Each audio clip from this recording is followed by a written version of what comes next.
Bem-vindos a mais um vídeo. Eu redigi um texto que fui motivado a fazer isso, né? E é referente ao vídeo anterior sobre o funkismo. Aqui eu vou aprofundar mais a questão. Então, antes de mais nada, considere ajudar o canal, me seguir nas sociais e divulgar o meu trabalho, tá? Enfim,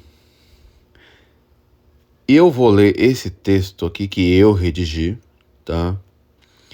E também recomendo ir atrás das referências dadas aqui. Também uso a minha autorreferência, né? Mas vocês verão que tem fundamento. Então, vamos à leitura do texto. Funkismo. A ideologia do funk. O que está por trás do funk e a sua natureza. Aqui eu coloco a introdução. Razões que moveram-me a escrever o artigo. Em 22 de julho de 2025, o cantor popular Mauro Davi dos Santos Nepomuceno, nascido em 1º de março de 2000, artisticamente conhecido como Oruan, que é o seu pronome invertido, foi preso. Embora se autodenome rapper, sua projeção e recepção cultural parecem situá-lo mais propriamente no universo do funk do que no rap. Ora, não se pode considerar Oruan um músico em sentido estrito e ortodoxo, uma vez que sua produção não apresenta os elementos essenciais da música enquanto arte formal, como já expus em meu estudo A Metafísica da Música, cujo link estará aí tanto do meu artigo como também do meu vídeo a respeito. Abre aspas para mim mesmo, né? Neste nível, que é o nível 1, a música está morta, sepultada, já em estado avançado de putrefação estética. O que aqui se denomina música não passa de ritmo cru, mecânico e sensual, despido de qualquer elevação formal ou intelectual. Não há mais música propriamente dita, apenas uma agitação sonora, voltada à excitação carnal. Quando há letras, estas são miseravelmente rimadas, celebrando o vício, exaltando o pecado, promovendo a luxúria, o crime, o consumo de drogas, a rebelião contra a ordem natural e, por vezes, a blasfêmia aberta contra Deus e sua igreja. Trata-se de uma arte degenerada, que já não serve nem mesmo ao prazer sensível honesto, mas sim à corrupção moral. O termo música aqui só se aplica por analogia de atribuição imprópria, como se alguém chamasse de alimento uma porção de veneno. Há sons, há ritmo, pode haver até intenção artística, mas não há mais música. É o domínio da arbitrariedade, da anti-ordem e da perversão sonora, fecha aspas. Nesta categoria, insere-se o funk e o rap, ambos fenômenos essencialmente rítmicos, destituídos de melodia e harmonia, e, em grande parte, vinculados a conteúdos de ordem moral. No entanto, como pretendo expor, o problema do funk vai muito além do simples fato de não ser música ou de soar desagradável ao ouvido. Não se trata apenas de uma questão de mau gosto estético. Conheço pessoas que, a meu ver, têm um gosto duvidoso. Ouvem K-pop, pop fabricado de divas como Lady Gaga, Lana Del Rey e Madonna, pagode açucarado, sertanejos com letras quase pornográficas, ou mesmo o rock brasileiro. E aqui não é complexo de vira-lata. Sinceramente, creio que o rock até atinge certa excelência real em línguas anglo-saxônicas, como o inglês e o alemão. Ainda assim, nenhuma dessas pessoas manifesta a atitude típica de funkistas. Uso esse neologismo de propósito, pois os ouvintes, e sobretudo os produtores de funk, consciente ou inconscientemente, criaram mais do que um gênero, erigiram uma ideologia própria. O funk, portanto, não é apenas uma questão de gosto dito musical inferior. É, antes de tudo, um problema social, político e moral. O rock e o heavy metal, é verdade, podem levar o fã a viver o estilo. No corte de cabelo, ou na falta de corte de cabelo, né? Já que geralmente usam cabelo comprido. Nas roupas, nas tatuagens, na decoração do quarto. Mas o funk ultrapassa em muito esse limite. Ele não quer apenas moldar o comportamento individual, quer reconfigurar a própria sociedade. Não é mera idolatria voluntária a certos artistas, ou pseudo-artistas, ou estilos. É uma verdadeira ideologia. O comportamento do funkista, de fato, não é o de um entusiasta, mas de um militante. Surge daí uma espécie de tirania auditiva. Não basta ouvir funk, é preciso impô-lo aos outros, como voz do povo, como o grito do oprimido. Quem se recusa a aceitá-lo não é apenas acusado de ter mente fechada, mas de ser cúmplice da chamada ideologia dominante, de sustentar a burguesia opressora, de ser preconceituoso contra a favela e a periferia. Assim nasce o funkismo, que se impõe tanto pelo comportamento incivil de quem faz questão de despejar suas batidas no ônibus sem sequer usar fone de ouvido, quanto pelo financiamento espúrio do crime organizado, que se vale do gênero para lavar dinheiro. Aqui, meus amigos, fazendo uma pausa, vocês podem presenciar esse comportamento animalesco por aí. Vocês podem ver isso nos ônibus, no metrô, na rua. Eles não se contentam em ouvir sozinho esses sons. Eles querem impor. Vocês podem ver que existe sim uma tirania do funk. Como eu já coloquei em outro texto meu. Na verdade, em publicações das redes sociais. Mas verifiquem vocês mesmos e verá que vivemos uma tirania. Não apenas uma tirania do barulho, como como dizia, né, o Cardial Sarra, que tenho ressalvas para com ele, mas nesse ponto ele tem muita razão. O funkista é, por sua natureza, invasivo e expansivo, muitas vezes até amparado pelo próprio poder do tráfico. Em contraste absoluto com o roqueiro ou o metaleiro, que tende a ser mais reservados por temperamento e cujo fone de ouvido, como dito, é quase um emblema de identidade pessoal. A ligação do funk com o pensamento revolucionário não é essencial, mas não é acidental, mas essencial. Assim como o riso decorre naturalmente da racionalidade do homem, o vínculo do funk com a subversão brota da sua própria natureza. Por isso, insisto, o funk não é apenas mau gosto. Ele é uma das cabeças da hidra revolucionária, mais do que o rock diria.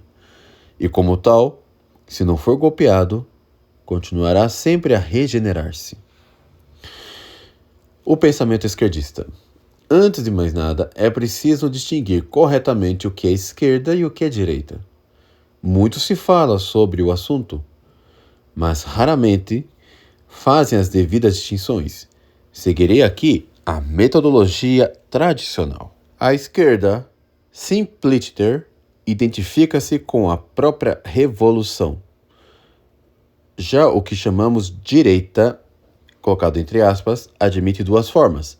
A falsa direita, que nada mais é do que o outro lado da mesma moeda revolucionária, e a direita verdadeira, fiel à ordem natural e à realeza de Cristo, social de Cristo.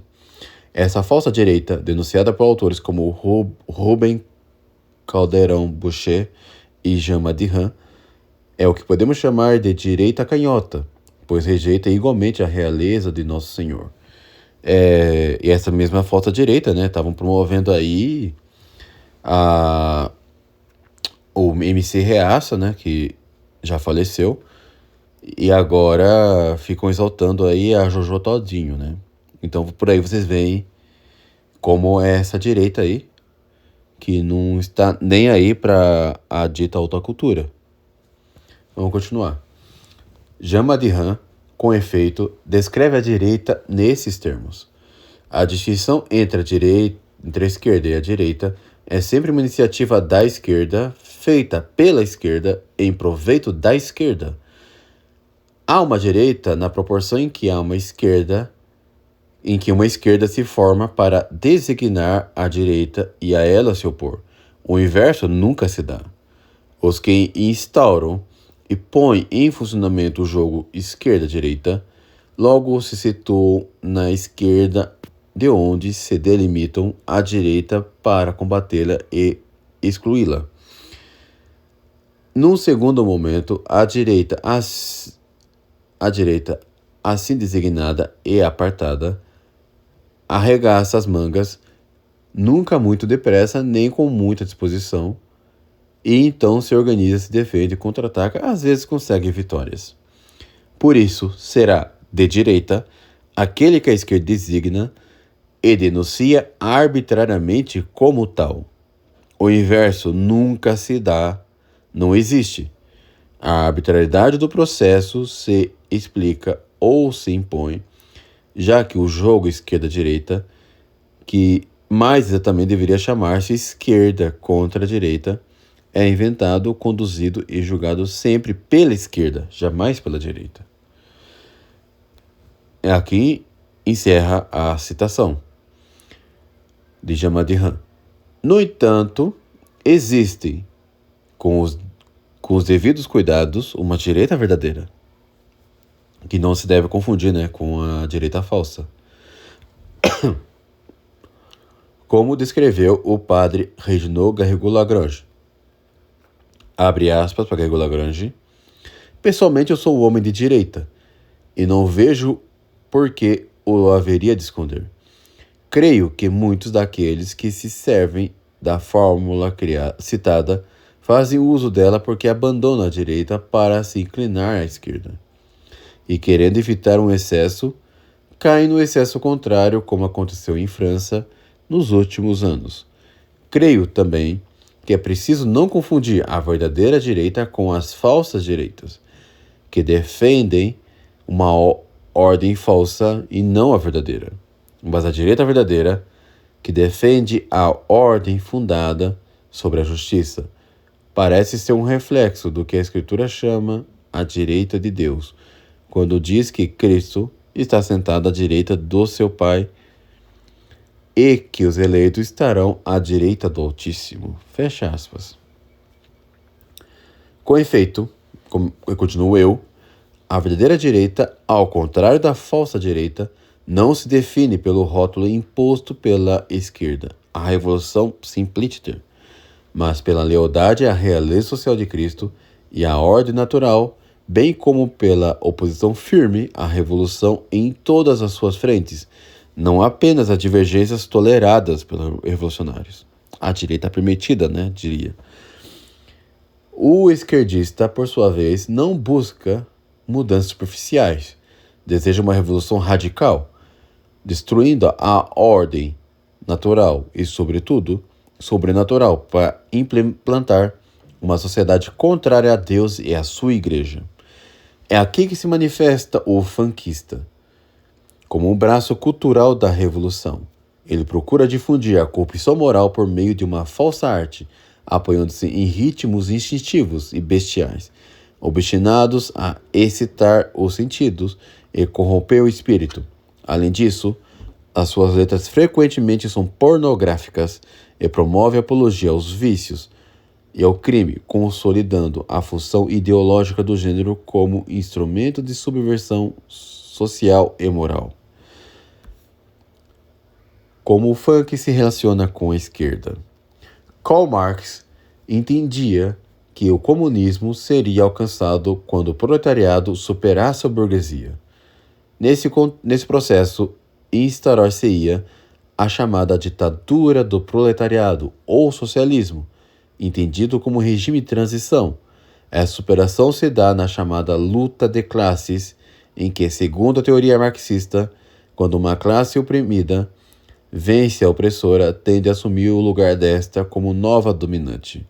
Assim, a burguesia, que havia sido fundamental para superar a ordem feudal e instaurar o capitalismo, passou a explorar o proletariado. Contudo, para Marx, o proletariado seria a primeira classe que, ao vencer, não criaria uma nova dominação, mas abriria caminho para a extinção de todas as classes sociais e, portanto, do próprio Estado, o comunismo. Isso lembra também, meus amigos, o que Karl Marx disse no final do seu Manifesto Comunista. Nada perderemos, enquanto a classe proletariada, além dos nossos grilhões. Com efeito, Marx e Engels, logo no primeiro capítulo do seu famoso Manifesto do Partido Comunista, escrevem Marx e Engels, logo no primeiro capítulo do seu Manifesto do Partido Comunista. A história de todas as sociedades que existiram até os nossos dias tem sido a história das lutas de classes. O homem livre e escravo, patrício e plebeu, senhor e servo, mestre de corporação e oficial, numa palavra, opressores e oprimidos, em constante oposição, têm vivido numa guerra ininterrupta, ora franca, ora disfarçada. Uma guerra que termina sempre ou por uma transformação evolucionária da sociedade inteira ou pela destruição das suas classes em luta. Fecha aspas. E como se fará a transição dessa fase a outra, Marx e Engels colocam com todas as letras em sua pouco conhecida crítica do programa Gotha e Um Pouco Tardio, de 1865. Abre aspas. A sociedade capitalista e a comunista entre a sociedade capitalista e a comunista fica o período da transformação revolucionária de uma luta na outra, ao qual corresponde também a um período político de transição, cujo estado não pode ser senão a ditadura revolucionária do proletariado. Pois é, meus amigos. Resumindo, qualquer tirania estaria justificada, desde que em nome do proletariado e do comunismo, e veremos como isso é perigoso. Lenin ilustraria isso com a máxima: não se faz omelete sem quebrar os ovos.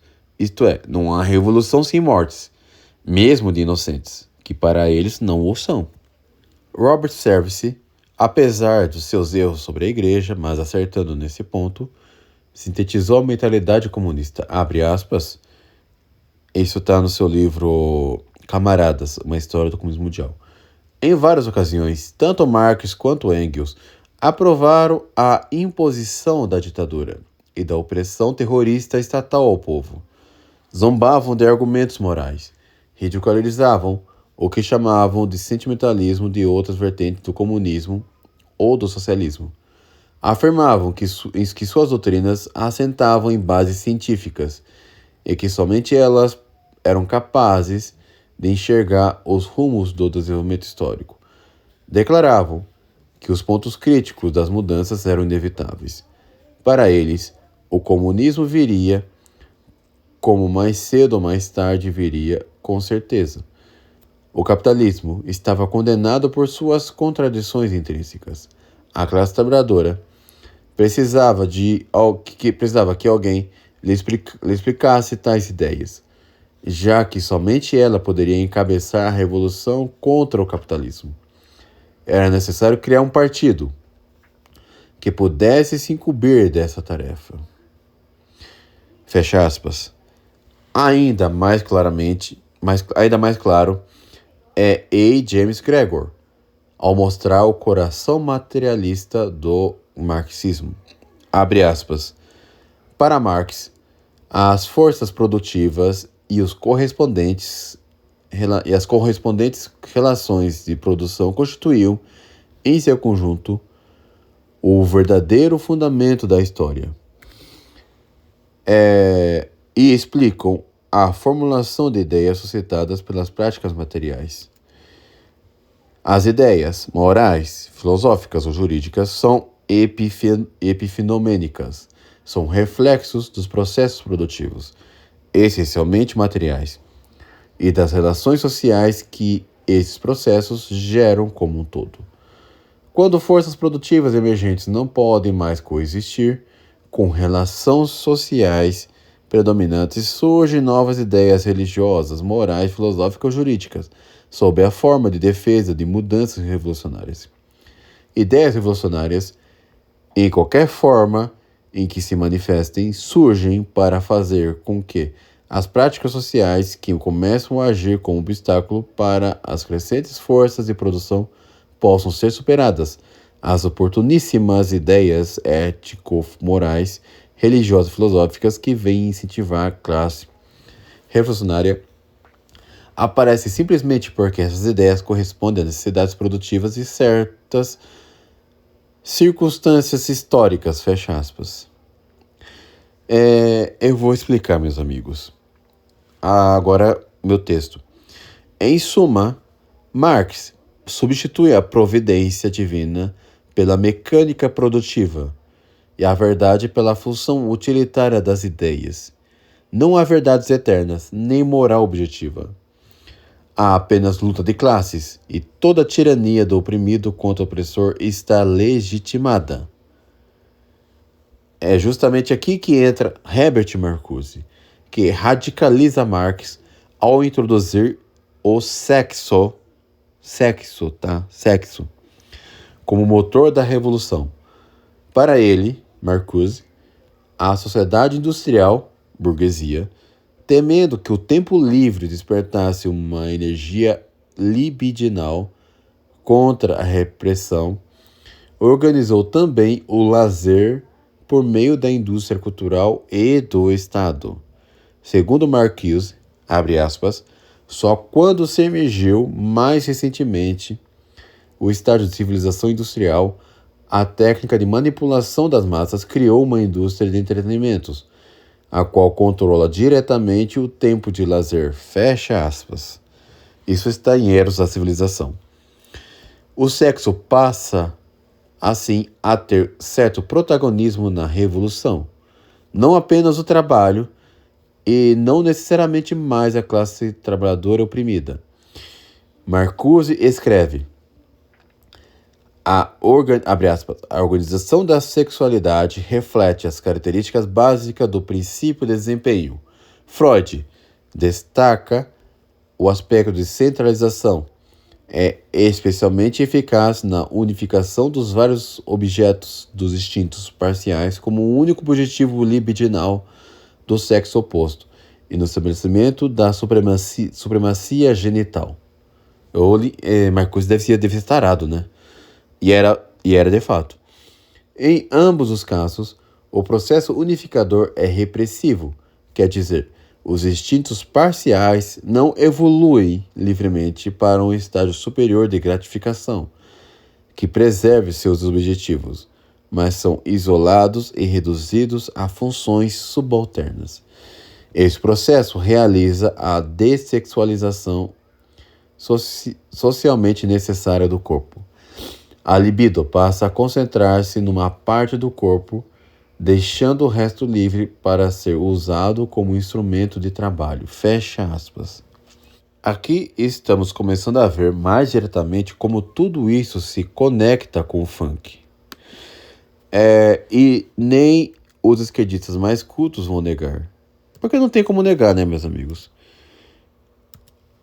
Então, até aqui, podemos resumir que a sociedade industrial burguesia, temendo que o tempo livre desperte uma energia libidinal voltada contra a repressão, organiza também o lazer por meio da indústria cultural ou do Estado. Assim, a sexualidade centralizada é restringida. A libido é reduzida tanto no tempo, prazer em pequenas doses, quanto no espaço, concentrada na supremacia genital, deixando o corpo disponível para a função de trabalho. Com efeito, Para Marcuse, o próprio sexo seria também parte do motor revolucionário. Isso revisa profundamente o marxismo, pois, assim, não será apenas a classe trabalhadora o agente principal da revolução, mas também diversas classes marginalizadas com repressões que sofram repressões sexuais, estendendo-se até os presidiários. Marcuse conclui que o sexo domesticado e reprimido pode se tornar força revolucionária. Daí não apenas a classe trabalhadora, mas todas as minorias, até os criminosos, passam a ser vistos como sujeitos revolucionários. O funk, com suas batidas e suas letras pornográficas de apologia ao vício e ao crime, se encaixa perfeitamente nesse esquema. É a expressão cultural de uma revolução não apenas de classes, mas de instintos, onde a sexualidade e a degradação moral são instrumentos como armas contra a ordem natural. O funk, com efeito, é perfeitamente explicado por Marcuse. Analisando o funk enquanto tal, do início aparentemente comportado à corrupção dos proibidores. O termo funk surgiu nos Estados Unidos para designar um gênero próprio de música. Sim, sem aspas, né? Eu coloquei música sem aspas mesmo. Cujos maiores expoentes foram James Brown, o pai do funk, e Earth, Wind and Fire. Não se trata de música perfeita. Seu ritmo é predominantemente sensual e dançante, muitas vezes sobrepondo-se à melodia. Suas letras em geral são hedonistas e ocasionalmente politizadas. Ainda assim, trata-se de música de fato, com sofisticação instrumental e harmonia. Nos anos 1980, embora alguns retenham o início no final da década de 1970, surgiu no Rio de Janeiro um novo gênero também chamado funk. Diferentemente do funk americano, mais erudito e clássico, o funk carioca procurou sintetizar suas letras com batidas eletrônicas, raramente utilizando instrumentos tradicionais. Tematicamente, o conteúdo era semelhante ao americano, mas, devido à realidade mais precária das periferias brasileiras, predominavam críticas sociais e a descrição da vida nas favelas. Assim nasce o funk carioca, ainda incipiente, nichado e musicalmente fraco, apesar de abordar uma realidade que atingia milhões de pessoas, e atinge até hoje, diga-se de passagem. Com o tempo, surgem os primeiros artistas de renome: MC Cidinho e Doca, Claudinho e Bochecha, MC Marcinho e mais posteriormente Pepe e Nenê. As músicas ainda eram relativamente comportadas, até mais que certas bandas de rock nacional. Basta lembrar de letras do Mamonas Assassinas, Raimundos, Camisa de Vênus, etc. Raramente eram apelativas, possuíam melodias precárias, mas ainda suficientes para tornar as músicas audíveis e atraentes para boa parte do público. Esses artistas tinham todo o arsenal necessário para vender discos e alcançar sucesso em TV e rádios. Ironia do destino, foi justamente por terem conquistado esse espaço que o funk mais tarde degenerou, revelando-se uma verdadeira arma cultural e moral. Pois é, meus amigos.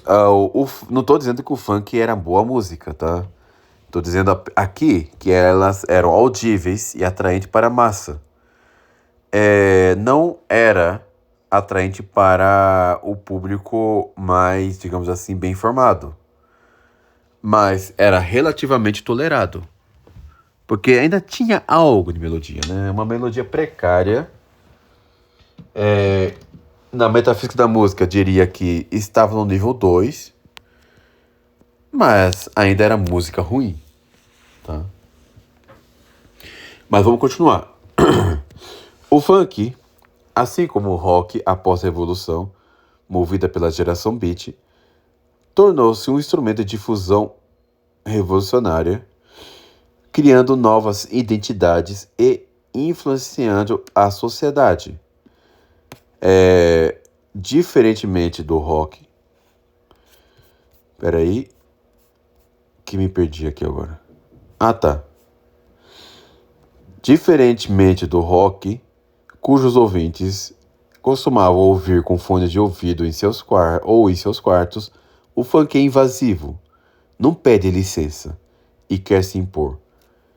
Nos primórdios, essa invasividade se manifestava em casas periféricas e carros com caixas de som potentes, cujo som dominava o ambiente como se fosse um serviço público sonoro. Hoje, a situação se agravou. O funk se expandiu e alguns ouvintes mal educados impõem o som de seus celulares em espaços públicos. Trem, metrô, né? Além disso, as letras deixaram de ser comportadas, entre aspas, e são explicitamente pornográficas, celebram vícios, fazem apologia ao crime e exaltam facções criminosas, como o Comando Vermelho e o Primeiro Comando da Capital, o PCC. Trata-se do auge da podridão moral, onde não há mais escrúpulos nem para exaltar crimes de ordem civil. Estamos nos referindo ao famoso funk proibidão, cujo nome se deve justamente ao conteúdo explícito e ilícito. Examinemos parte da letra de Lei Anti-Oruan, de Oruan. Vejam só, meus amigos, a letra deles. Um dia que o fuzil e a pistola valer mais que um livro, aí tem algo errado. Eles dão armas pra nós. Depois pergunta por que somos bandido. Trem do ódio vai tomar só na cara. Terror do Estado. Eu censurei algumas palavras aqui por decoro, tá? Oruan segue exatamente o que analisamos anteriormente. Ser bandido é justificado desde que se trate de resistência ao sistema opressor ou de comportamento condicionado pelas circunstâncias sociais, tal como a tirania pode ser justificada, em nome do comunismo. E vejamos a letra de 22, meu vulgo. Ela quer me dar, bebê, que flow. A piranha quer colar na... do show. Olha pra minha cara, quer me dar a... Bem, use sua imaginação como quiserem. Roça na minha Glock, no bico do meu meiota. Eu nem sei o que é isso, tá, meus amigos? Manda mensagem brigando no meu telefone, tá privado como hotel. Pega na minha... Bem, vocês sabem que eu te levo pro céu. Quem nunca sentou no banco dos réus? Ganhei esse jogo e joguei fora o troféu. Aqui temos a síntese do pior dos dois mundos. A depravação sexual e a defesa explícita da bandidagem. O sexo, nesse contexto, passa a ser também um instrumento de revolução, alinhando-se à concepção de Marcuse sobre a utilização da libido como motor social e político. E como as feministas reagem a isso? Com a maior passada de pano possível, claro, que, caso se materializasse, causaria crise de escassez de algodão no mundo. A feminista e fundadora da Frente Nacional das Mulheres do Funk, Renata Prado, em entrevista concedida a Rose Silva, do site Focus Brasil, disse o seguinte, abre aspas, quando se fala, no geral, do comportamento feminino, principalmente dentro do movimento funk, naturalmente entende-se que essas mulheres não são capazes de fazer suas escolhas sexuais e artísticas, ou que são manipuladas. Na verdade, nós escolhemos falar sobre sexo, mostrar nossos corpos e decidimos fazer parte dessa cultura. Não existe nada que viole o nosso direito de escolha. Se hoje as mulheres estão falando sobre sexo, liberdade econômica, rompimento de relacionamento abusivo, entre outras pautas colocadas nas músicas de funk, por exemplo, é porque ele dá esse espaço emancipatório. E quando eu trago essas reflexões, estou pensando em mulheres adultas. Acho que é muito importante a gente dizer isso, porque quando se fala do funk, a partir da conotação sexual do erotismo, é porque destacar que são mulheres adultas que escolhem consumir esse tipo de arte e precisa ser respeitado. Fecha aspas. E ela continua. Vejam só.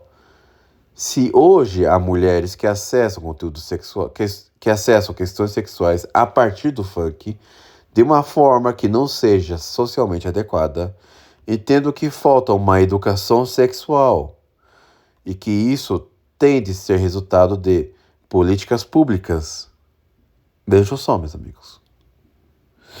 Ela quer que o nosso dinheiro, né, pago nos impostos, seja usado para custear educação sexual de vadias que não batem bem na bola, né, e que conhecem questões sexuais a partir do funk. Mas vamos continuar. O que será que o Ministério da Saúde faz para pensar uma educação sexual voltada para a juventude do funk? O que a Secretaria de Educação pensa no plano pedagógico para falar sobre educação sexual nas escolas voltada para a juventude do funk? Por isso é muito importante a gente pensar o funk a partir dessas perspectivas de políticas públicas com foco na cultura para as mulheres no sentido libertário, fecha aspas. Castidade, né? Agora, castidade, questiono eu. Que nada. Pelo conteúdo da entrevista, provavelmente a considera uma ideia burguesa, destinada a reprimir os oprimidos e permitindo que os opressores vivam hipocritamente. Como podemos ler, a perspectiva materialista e marxista da feminista reduz a emancipação feminina a sexo e dinheiro, sem qualquer referência a uma ordem sobrenatural ou transcendente a ser buscada. A cenoura de burro. A idealização e a romantização da favela. A favela tornou-se hoje uma espécie de gueto ideologizado, apresentada como reduto dos oprimidos pelo sistema capitalista. É vista por muitos como um símbolo de resistência ao Estado. Mas atenção, não se trata de resistência ao Leviatã de que falam Rothbard ou Hoppe, e sim da resistência marxista ao chamado Estado burguês, que só existe como etapa a ser derrubada rumo à utopia comunista. É por isso que a favela não deve ser extinta na narrativa revolucionária. A sua preservação é essencial. Se ela acabar, não haverá mais oprimidos para alimentar a causa. Quando um favelado enriquece, não é porque a favela venceu. É exatamente o contrário. A favela foi vencida. Aqui está o que os funkeiros omitem. Ou melhor, os funkistas. O que chamam de cultura da favela só existe enquanto há precariedade para sustentá-la. Ninguém mentalmente são gosta de viver da favela enquanto favela. Os artistas do funk, ou melhor, os pseudos artistas do funk, ganham seus milhões à custa da miséria alheia, material e moral. E uma vez ricos, tornam-se caricaturas grotescas da mesma burguesia que dizem combater. Mansões, supercarros, iates, jatinhos, a harém de mulheres com padrão de beleza burguês, detalhe que feministas convenientemente ignoram. Esses milionários de espírito de favela, na verdade, odeiam os favelados. Precisam que eles continuem lá, presos à lama material e moral, alimentando falsas esperanças de um dia alcançar a mesma ostentação. Por isso, a idolatria ao tráfico e às facções criminosas. A miséria perpetuada é o combustível da máquina que enriquece os supostos porta-vozes do gueto. Enquanto o funkeiro vive em segurança, cercado de muros e seguranças em bairros nobres, o povo da favela convive diariamente com criminosos de alta periculosidade na porta de casa. Em suma, o discurso da alma da quebrada não passa de marketing. A favela, transformada em mito retórico, serve de cenoura para manter os favelados correndo atrás de uma vitória que nunca chega, enquanto financiam a ostentação daqueles que já abandonaram. O paralelo com os regimes comunistas é claro e evidente. Os favelados continuam favelados, mas desta vez idolatrando um falso artista, que não mais o representam, porque é da elite que supostamente é combatida. Nos regimes comunistas, o que acontece é que o proletário continua proletário, só que agora sob a ditadura da nomenclatura, a elite privilegiada do partido, e reduzido à miséria. Conclusão: o funk faveliza o Brasil. Eis a conclusão inevitável. O funk não é apenas um ritmo ou um estilo musical, mas uma engrenagem útil ao discurso esquerdista em geral.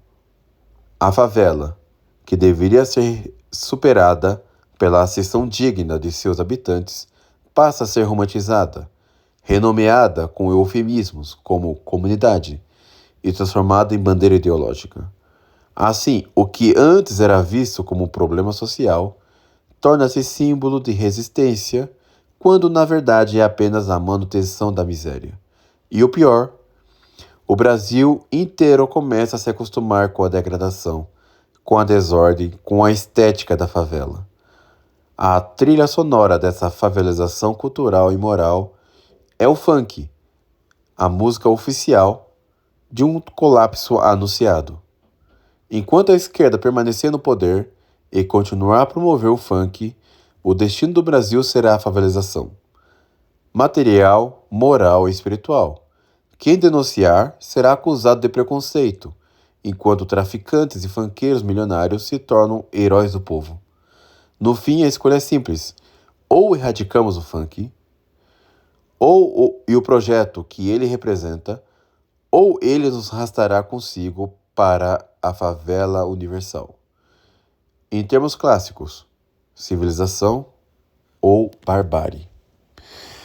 É isso, meus amigos, o meu artigo, que eu ainda pretendo aprofundar, porque é um assunto que muito me interessa.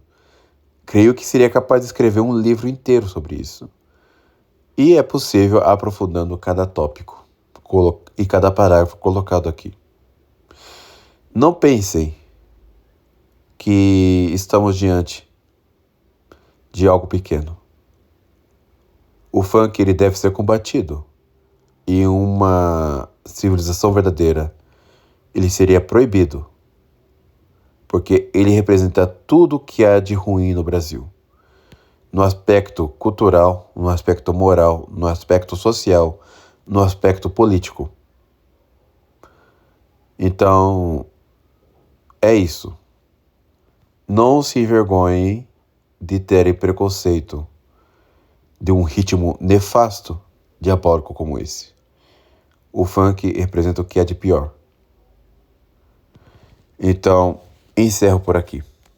Fique com Deus e até um próximo vídeo.